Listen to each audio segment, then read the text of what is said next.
Well, last week we kicked off this 4-week series called Hot Summer Nights, where we're talking about God's plan for physical intimacy.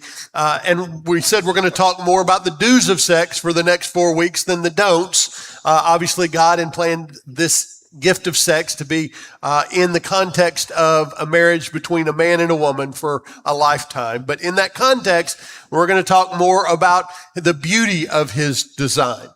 And anytime you have a series like this, it leads to some conversation. I was out in the lobby after church, and a young husband was talking to me, and he and his wife have been in our church for a while, and they have several young kids, so life can get pretty hectic as the kids are all running around. And he said, I liked your sermon, but I'm kind of waiting on the sermon about how to have less physical intimacy in marriage. And one of his adult relatives was standing there and said, yeah, we're thinking about maybe buying them a television for their bedroom so they have something to do. And I said, look, I don't think I can help you with a pastoral advice on that, but maybe we could grab some lunch or go to a pharmacy and I could help you out with at least some practical issues on that topic. That's some of the fun conversation I had. But the reason that we do series like this is I also had several conversations with people about the damage that they've experienced of sex outside God's plan. And we talked about that. And we talked about, they thanked me for us being willing to tackle this difficult topic. Even though physical intimacy is an important part of marriage, it's the part of marriage that we're the most uncomfortable talking about. It's just uncomfortable when we're here talking about this. Last week, my wife was out in the lobby during the sermon, and somebody had gone out to get some water during the sermon and walked by my wife and said, I guess I'm going to go back and listen to the rest of that uncomfortable sermon. And my wife said, well, at least it's not your husband on stage talking about your sex life, that's a valid point by my wife. It's uncomfortable to talk about because we're not used to it. But the problem is, if we don't talk about God's plan for sex in church, then we're just going to learn about sex from what we hear in movies or in the locker room or from our friends or schools, and silence at dinner tables when we're growing up. We looked at this passage of scripture last week, and I'm going to read it again because it really kind of solidifies and sums up the reason that we do series like this, because God has a heart for marriage. Listen to what Jesus said. He's quoting from the Old Testament book of Genesis here in Mark 10, and look at what he says about marriage. He says, but at the beginning of creation, God made them male and female. For this reason, a man will leave his father and mother and be united to his wife, and the two will become one flesh. So they are no longer two, but one flesh. Therefore, what God has joined together, let no one separate. This is the goal of marriage, to become one flesh, to become so united in purpose and thought process and focus that we essentially become one operating unit. That's God's plan for marriage, and sex is a big part of helping us become one flesh. And last week I talked about it, and I said that sex is kind of like an arrow. It is this tool that God gave us to help hit the mark of oneness in marriage. And so if the goal is to become one flesh, then this arrow is an important tool for us to hit that mark. And I don't know how much you know about arrows. We talked just briefly about this last week, and we'll probably talk about it every week. But the back end of this arrow is something called fletching. Originally, it was all made of feathers, but now it's pretty much made of rubber. But what this fletching causes the arrow to do is to spin, like a throw thrown from a quarterback or a bullet coming out of the rifle of a gun. And that spinning makes it go straight towards the target. And we talked about God's plan for physical intimacy a lot last week, and why God has this plan that sex is limited to the context of marriage between a husband and wife. Because he wants us to have this tool of becoming one flesh that is unflawed. And what happens, though, with an arrow is if this fletching gets damaged, it makes it harder to hit the target because the arrow doesn't fly as straight. And so we talked last week about God's plan for physical intimacy. And I would encourage you to go back and watch that sermon if you missed it. But God designed this arrow of sex to be physical, but not just physical, also emotional and spiritual as we become one flesh. Within the context of marriage, God intended sex to be to bring excitement and joy and happiness into the marriage relationship. God didn't create sex just for making babies. God's plan for sexuality is probably a lot more exciting than what you heard about in church growing up or what you may have heard about from your parents. God designed sexuality to bond a husband and wife together so they could become one flesh. So today we're going to dive into the issue of how to improve your physical intimacy in the context of marriage. And we're going to do that through God's truth in the Bible. There's an Old Testament book called the Song of Solomon, sometimes referred to now as the Song of Songs. And this entire book of the Old Testament is about physical intimacy between a young husband and his bride. And it gets pretty descriptive, pretty specific. If this were made into a movie, it'd be PG-13. And I guess Jewish kids under 13 weren't allowed to read this book back at the time. It's going to get a little uncomfortable today at different points in time. And so what I want to challenge you to do is when it gets a little awkward, it feels a little uncomfortable, just look down at the floor. Just don't make eye contact with me. I'm going to stare off into the distance and we'll pretend like we're not all here. We started this last week. It's a pretty good coping mechanism and we're going to kind of continue this through the whole series. Well, let's dive in and see how this Song of Solomon, or the Song of Songs, celebrates physical intimacy in the context of marriage.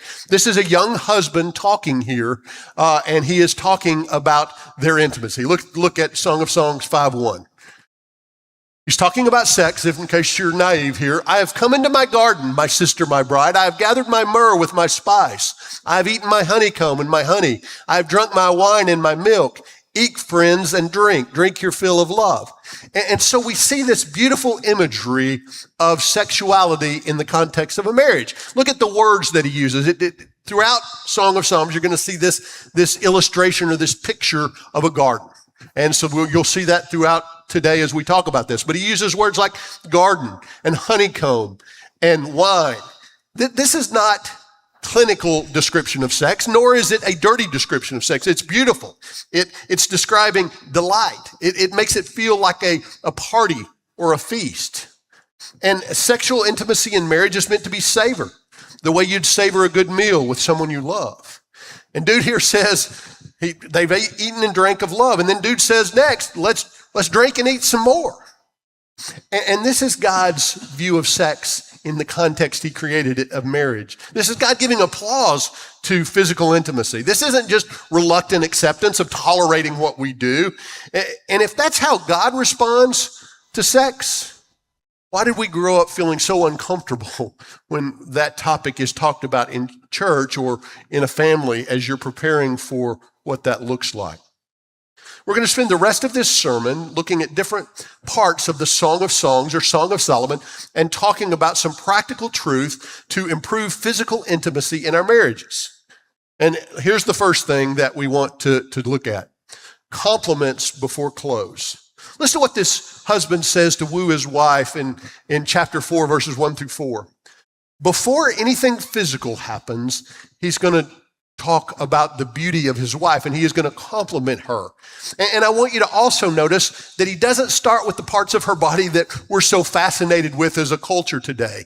He starts with her face and her eyes, and I want you to notice how the progression works. And he wants his wife to feel known, not just desired.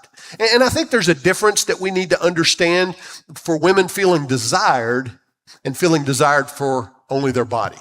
And the young husband is aware of that, and so you'll see how he starts. But let's move into his compliments for his wife. This is the first one in verse 1.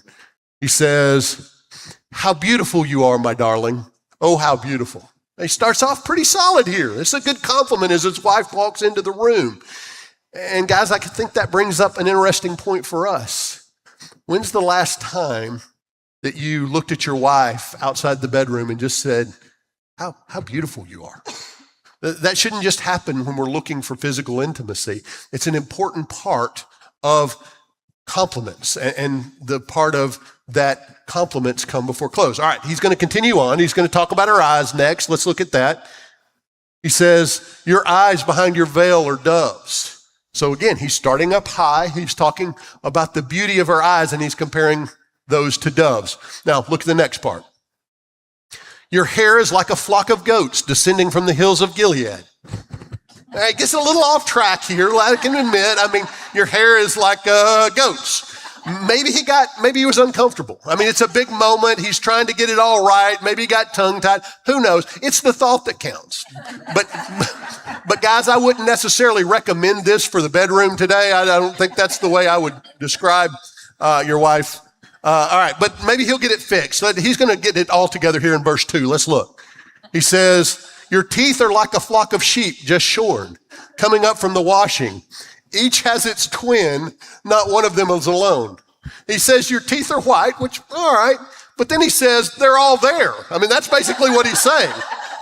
Now, I don't know that that's a compliment that guys ought to use here in Katy, Texas in 2026. Maybe if you grew up in Mississippi like Chris and Adam did, maybe it still works there. Oh, yeah, it was a shot. There's no doubt. You got to take them every once in a while.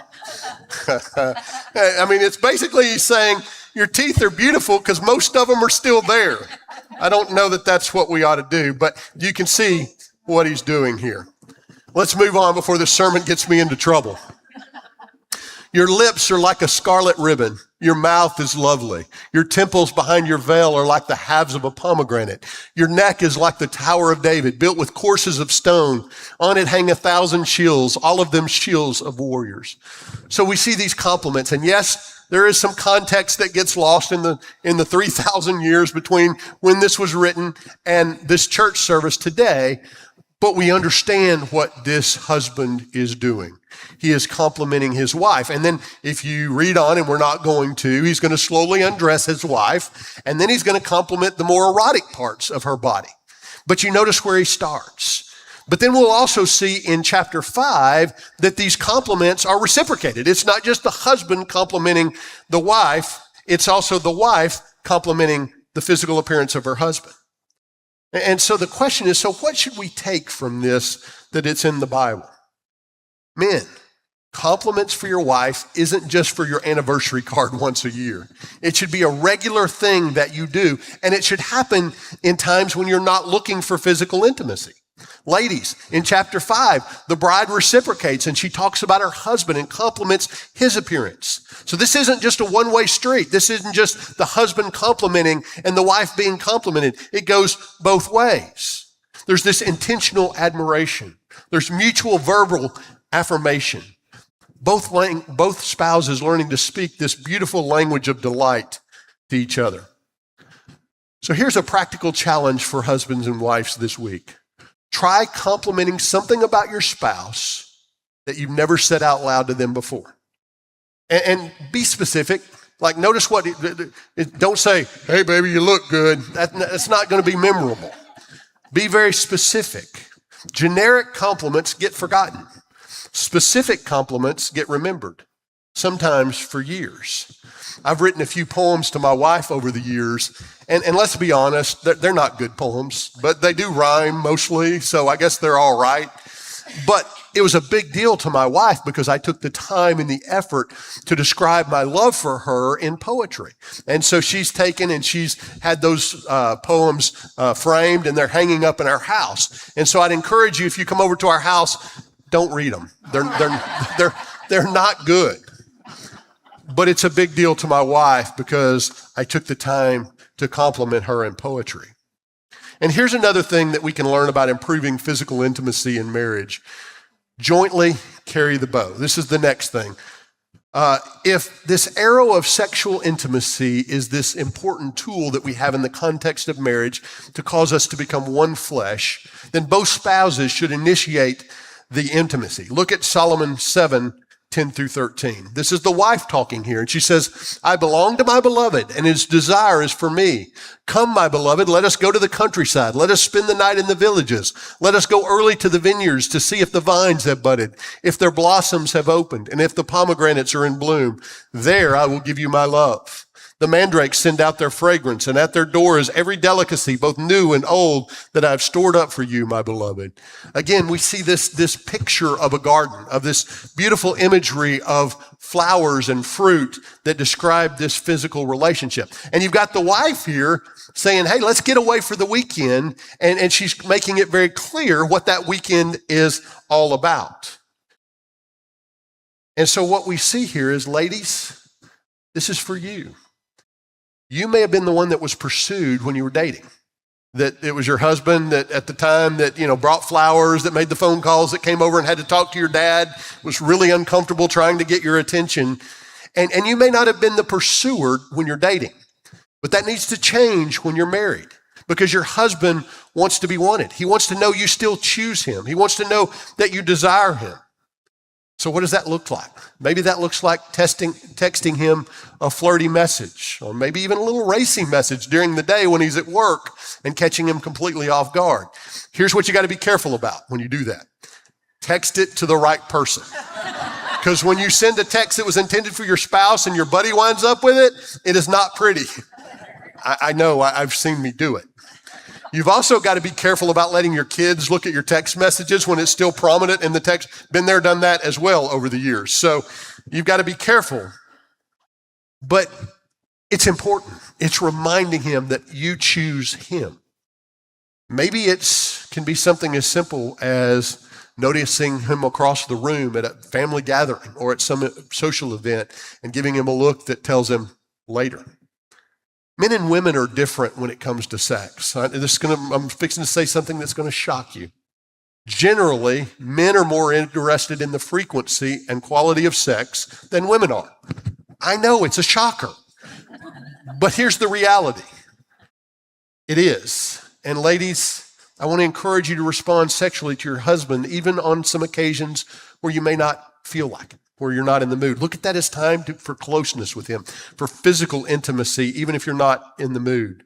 Nothing makes your husband feel more loved and respected than when you respond to him sexually on a regular basis. And if you and your husband have different thoughts about the frequency of sex, you need to find compromise, but make sure that this part of your relationship doesn't become frustrating. Ladies, I know at points you feel unattractive. You feel like no one in the world could find you attractive and desirable in that moment. But I promise you, your husband does. Like, he's just glad you're showing up. He's glad you're there. And he finds you beautiful and attractive even when you don't feel that way about yourself. Don't withhold sexual intimacy for extended periods of time from your husband. And never withhold sex as a punishment or use sex as a way to try to control him. Sex is not a tool for control. It's a powerful arrow that God gave us to help us become closer together. Frustration and bitterness from a lack of regular intimacy can cause real strain on your marriage, and it can increase temptation. Bob Russell, a longtime preacher, says it this way. He says, if you're withholding sex from your husband, you're sending a starving man out into a world that's one big food court with luscious aromas beckoning and many shops offering free samples. Let me say this to the guys, though.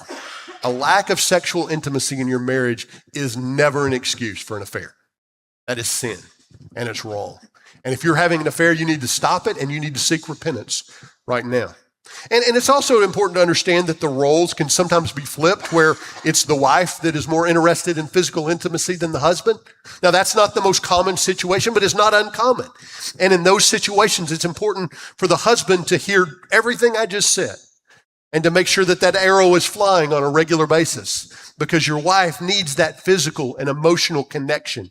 And you need to make sure that you value this important part of your relationship so that you can have overall success in becoming one flesh. All right, here's the next thing we learned from the Song of Solomon. Protect time in the garden.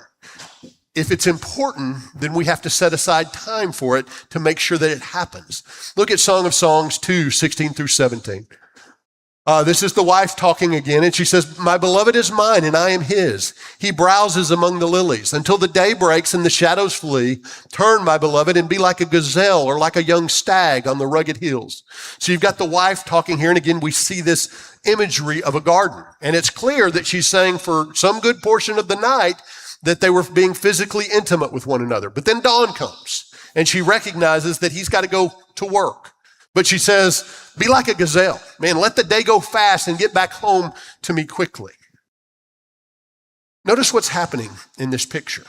There's a garden, this protected space and time set apart for their physical intimacy. And then there's the rest of life just waiting right outside that little garden. Work and responsibilities and kids and the sun coming up and the world continuing to spin. And the bride isn't naive about that. She understands that all of those things have to happen. But for that stretch of time, for that moment in life, the garden gets the full attention. Nothing else is allowed to crowd into that important space and time. And look, if we're being honest with one another, most marriages don't struggle for a lack of love. That's not what causes them to struggle. They struggle for a lack of time and attention. Between jobs and kids and hobbies and phones and TV shows and all the different things and just pure exhaustion when we're so tired at the end of the day, it's easy to go extended periods of time without visiting the garden and enjoying time in that space together. And if you don't preserve that space, it won't preserve itself. I promise you, the things of the world that are demanding your attention will overwhelm it. The husband and the wife in the Song of Songs, they were intentional about preserving that space and time. And if you want that kind of connection in your marriage, you need to do the same thing. You're going to have to actually plan for it sometimes when you're in busy seasons in your life. And yes, that means putting it on the calendar. Maybe don't use the exact words in case it gets seen, but you know what it means. Instead of just hoping that it happens when the stars align and you both happen to not be exhausted and in the mood at the same time. And this is more than just sex that I'm talking about here. I'm talking protecting time in the garden means protecting time to connect emotionally and connection generally. It's having a conversation with your spouse without a phone in your hand. It's making sure that you have a date night that doesn't turn into a business meeting about kids' schedules and about economic stresses and struggles. Make sure you spend some time together to snuggle before you fall asleep. My wife and I, we snuggle almost every night before we go to bed. Physical intimacy rarely thrives when time is not spent together. If there's no time protecting the garden, it's going to slowly deteriorate. The garden doesn't stay healthy if you only visit it every once in a while and if you don't maintain it and tend to it in between. So here's the practical challenge for this point for married couples this week. Put something on the calendar. An actual date night, and make sure it happens. A bedtime that's before 11:45 when you fall asleep, exhausted when everything is done. Guard it like you'd guard any other important appointment in your life, because in the context of your marriage, it's incredibly important. And look, I know what some of you are thinking. Scheduling intimacy kills the mood. It's supposed to be spontaneous. I hear you thinking that. And that's great. Spontaneity is awesome when it happens. But generally, when there's 3 kids, 2 jobs, and all the hustle and bustle of life, spontaneity means almost never. And you need to be aware of that. Putting something on the calendar doesn't make it less romantic. It just makes it more likely to actually happen. And honestly, anticipation can become a part of the excitement of the romance. When you put it on the calendar on Monday and you know something exciting is coming up Friday night, it gives you something to think about throughout the week. Protecting time in the garden also means protecting the garden from things that technically happen in the bedroom but aren't intimate. And let me give you some examples of that. One is going to bed at different times. I get that you have different schedules, but find ways to go to bed together at different points in time so you've got that closeness and that connection. Going to bed where one of you's reading and one of you's watching TV until one of you falls asleep, that also is not intimacy in the garden. Scrolling on your phones next to each other in silence. These habits are quietly training you that even when you're together, you're not really connecting. And sometimes, if you want a garden that's healthy, you've got to trim some weeds. You've got to cut the weeds down, even if the things that are growing feel a little harmless. All right. Here's the next thing we can learn about improving physical intimacy from the Song of Solomon. Never stop the chase. Look at Song of Solomon 3, verses 1 through 2. This is the wife talking here, and she says, "All night long on my bed, I looked for the one my heart loves. I looked for him, but did not find him. I will get up now and go about the city through the streets and squares. I will search for the one my heart loves. So I looked for him, but did not find him." We get this picture or this image of a wife chasing after her husband. We get this idea of mutual pursuit that continues throughout the marriage that drives excitement and expectation. Pursuit happens pretty automatically when we're dating. It just kind of naturally happens. And it generally happens pretty well during, we'll call it the honeymoon phase of the marriage. But after a while, pursuit kind of ends because we get a little lazy. We kind of begin to take each other for granted. And then we're surprised when excitement in our marriage disappears. So I want to give you some practical tips for this mutual pursuit. Husbands, I'm going to start with you. Pursuit of your spouse starts outside the bedroom. I often say that the best sex starts in the kitchen. And no, it's not what you're thinking. It means you help your wife with chores. It means you get up after dinner and you wash the dishes. You give the kids their bath. You help her fold laundry. Even if these are things you don't normally do, it shows your pursuit of her. And here's why this matters more than you think. For a lot of wives, feeling desired starts by feeling helped. If she spent all day working a job, then she comes home and she has to take care of kids and clean up the house and cook dinner and do all of those different things. It's hard for her brain to switch into pursuit mode at 9:15, no matter how many good compliments you throw her way. Pursuit also means paying attention outside the obvious moments. It means texting her during the day and just saying, hey, just thought about you. I love you so much. Telling her things that you think about her when you're not hoping for physical intimacy in that moment. I caught my wife really off guard a couple of weeks ago during a date night because I opened the car door for her every time during that entire date night. I hadn't done that in a while. And it caught her at first. She was like, what are you doing? And I'm like, hey, I'm opening the door for you. I'm being romantic. I don't know if she saw it or not, but keep chasing her the way you did when you were trying to win her heart before you were married. Guys, look at me. Let's be real honest. You somehow tricked your wife into marrying you.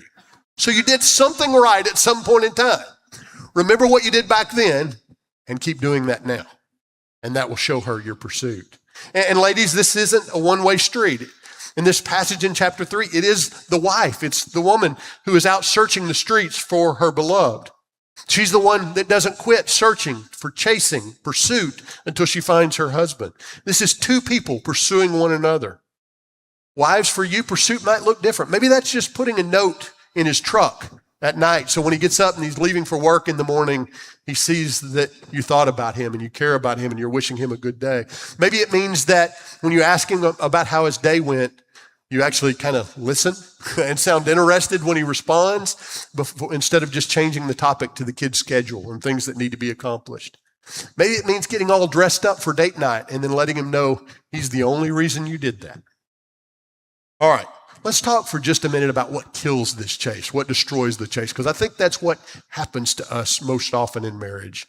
Because we don't stop pursuing our spouses on purpose. It's just something that happens over time. One routine day, one busy moment after the next. You stop noticing each other the same way because you get used to each other. At dinner, you know exactly what she's going to order at a particular restaurant. She knows exactly what you're going to say during the football game when you call her over to watch a play that she doesn't care anything about. And this familiarity is good in many respects. It shows comfort and connection. But familiarity can also become an autopilot where you just kind of walk through life together without really noticing one another or pursuing one another the way you used to. And you begin to just coexist. This chase requires you to look at your spouse like there's still a whole lot more to discover about them, even after all the years. And let's be clear about the Song of Solomon. The Song of Solomon is telling the story of a young husband and young bride. Everything's new. Everything works just the way it's supposed to. They're at their physical peak, and that's beautiful. But so many of us, we're not newlyweds anymore. That's not where we are.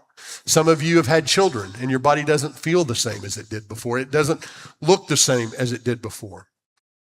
Maybe you have health issues, or you've had surgery, or you take medication that kind of changes things about the way you feel and the way you look.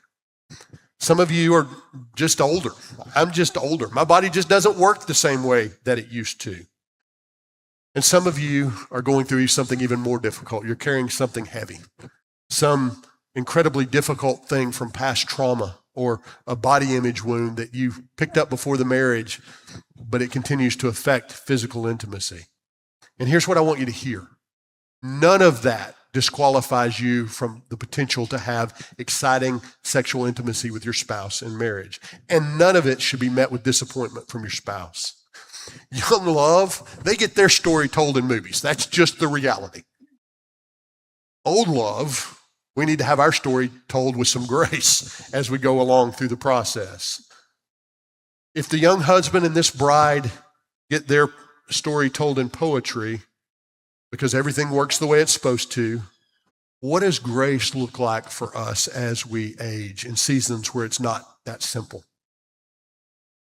I'd encourage you to do whatever you can to increase and prolong the excitement of sexual intimacy in your marriage. Have an uncomfortable conversation with your doctor about medication that can help you in this area, ways that can improve your sexual enjoyment later in life. Talk with your spouse about different options to experience physical intimacy with less stress on the body. Some of you need to have counseling to deal with some of these issues and this baggage and this hurt that you brought into the marriage that impacts physical intimacy. Do everything you can to improve and prolong the excitement in this area, and then have patience and grace with one another as you age and things change with your bodies. I said last week that Lil and I's sex life after 37 years is better than it was when we were 20 when we first got married. That's not because we're in physically better shape. I assure you, my body is not in the same shape it was when I was 20 years old. But we're actively working to make sure that we keep this exciting and new.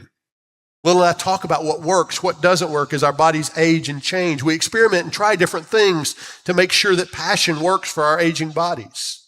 I've known couples in their 80s who still had exciting and regular sex in their marriage. So work together to maximize passion in a way that fits where you are in your life. All right, here's the next thing we can learn about improving physical intimacy from the Song of Solomon. Talk, don't just do. We need to have conversation about this. Yes, I get that it's uncomfortable. Yes, I know some of you probably haven't done that before, but you need to do it. Look back at Song of Solomon. I'm going to talk about the end of chapter 4, and this is before sex, and then we'll go right to the next verse, which is 5:1, that's after sex. So this is the bride right before. Awake, north wind, and come south wind. Blow on my garden, that its fragrance may spread everywhere. Let my beloved come into his garden and taste its choice fruits. And then look at how the husband is going to respond after physical intimacy in 5:1. I have come into my garden, my sister, my bride. I have gathered my myrrh with its spice. I have eaten my honeycomb and my honey. I've drunk my wine and my milk. Eat, friends, and drink. Drink your fill of love.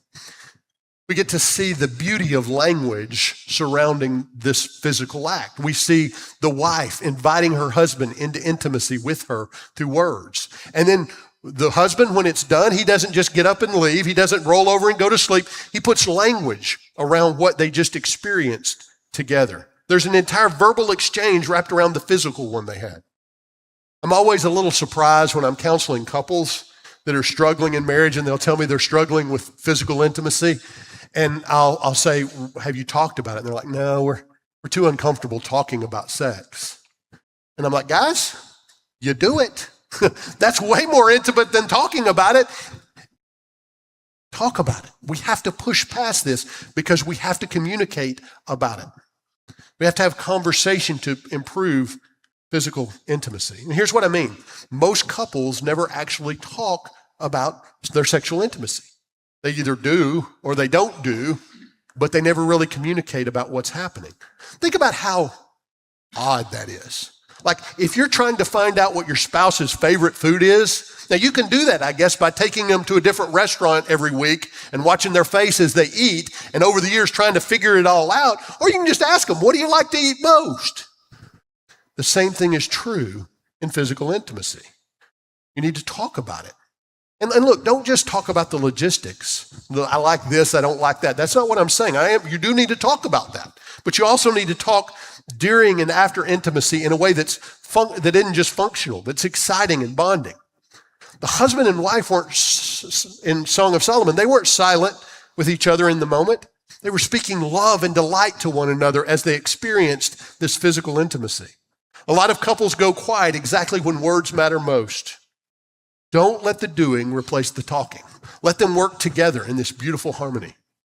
My wife and I, we regularly talk about sex. We talk about things we like, things we'd like more of, but we also talk about the beauty and the joy of that intimacy. In these open conversations, I'm going to be honest, they were uncomfortable for a long time. And it took us years to get to where we were somewhat comfortable talking. And we're still growing in this area at 37 years in.